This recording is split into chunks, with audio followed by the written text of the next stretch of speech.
I'm Rafe Bennett, Vice President of Product Management at OpsCore. I'm Jamie Caldwell, retired military, 21 years in special operations, multiple combat deployments, and end user of OpsCore's products.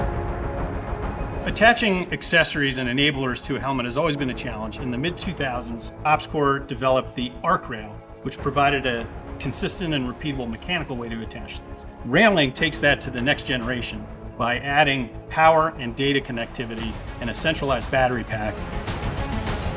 Until this rail system came out, we were drilling additional holes into this because we didn't have that. Then we start adding more and more to our helmet, overall adding more weight, and everything had its own battery. We've got a lot of wires hanging everywhere. There's snag hazards. Jamie, that makes it really clear the benefits of Railink really shrinking everything together. The main components of Railink consist of that central battery pack we talked about. So you get 6 AA batteries attached to the rear, and that's feeding power and sharing data with all the other accessories. We've got strobes and lights attached to the arc rails that are power and data enabled on both sides. There's 2 nodes on each side. And then there's also a dedicated visual augmentation system channel that allows a different voltage and high-speed data to also flow through to support your night vision goggles.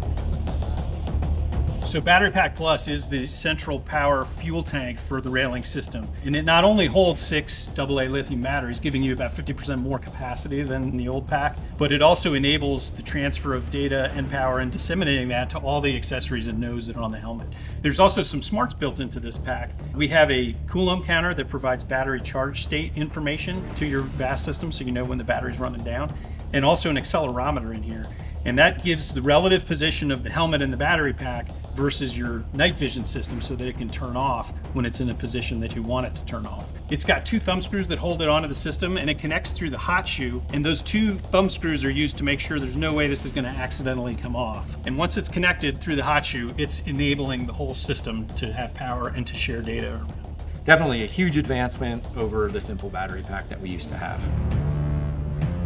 As you can see on the older system, what we had for cable management was, well, we didn't really have anything. So how did you guys manage that on the new system? Yeah, absolutely, Jamie. That was one of the primary design goals, was to take care of all that and really make it not be an issue. So Railink embeds the cables for both the VAS system, your NVG cables, but also to run power to all these accessories within the rail. So there's no snag hazards, there's no different length cables to manage or attach in different ways. The last thing you want on an op is you snag this cable and it breaks, you get a rip and it tear, and your nods go down, you may be done for the night. So I like it. Now my older helmet, battery pack, I've got a brighter light here, I got my strobe light, I've got a dimmer light here, everything individual, batteries, nothing talks to each other. How did you guys fix that, and how are we doing that now on the new system? That interface for the accessories is really the key to Railink, and that's the node that you see at the top of the rail. And those nodes provide both a mechanical and a power and data connection. So there's places for screws to come in, there's places for the electronic connection to come, and those are all protected with both a waterproof seal and then also a Hall effect sensor that makes sure that the node is not energized unless there's an accessory attached. Our helmets have incorporated a lot of different accessories. How did you guys incorporate, and who did you partner with to put everything on one helmet? Well, we knew that our customers wouldn't accept any compromises, so we went to the best accessory makers. We reached out to Core Survival, and they made the strobes that you see. Princeton Tech made the navigation light, and Surefire made the high-intensity vis and IR light. You guys went to the exact companies for what guys are using out there in the field and in combat. You guys knocked it out of the park. How now are we managing the power to the goggle through Railink? Railink is designed to support those night vision systems, including the newer ones with fused thermal channels and a requirement for power and data. We've embedded that in a dedicated VAS channel that goes from the battery pack and hot shoe all the way to the connector at the front of the Railink system. What that allows us to do is you don't have a different lengths of cable to deal with. It can provide 3 or 9 volts depending on what your night vision system needs, and it can provide that high-speed data that you need to support fused or even augmented reality feeds into the goggle.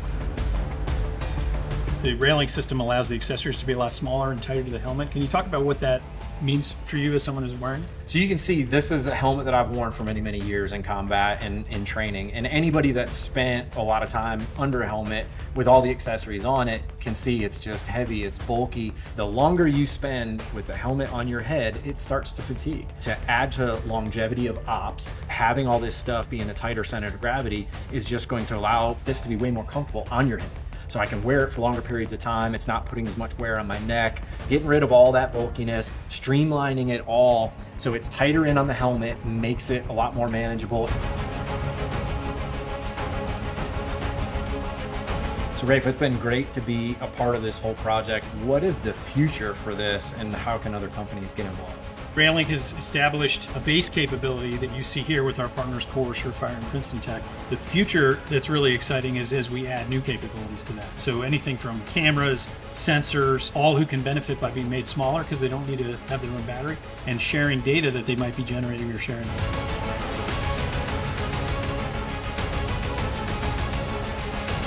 Awesome to see what people come up with and how everything will integrate.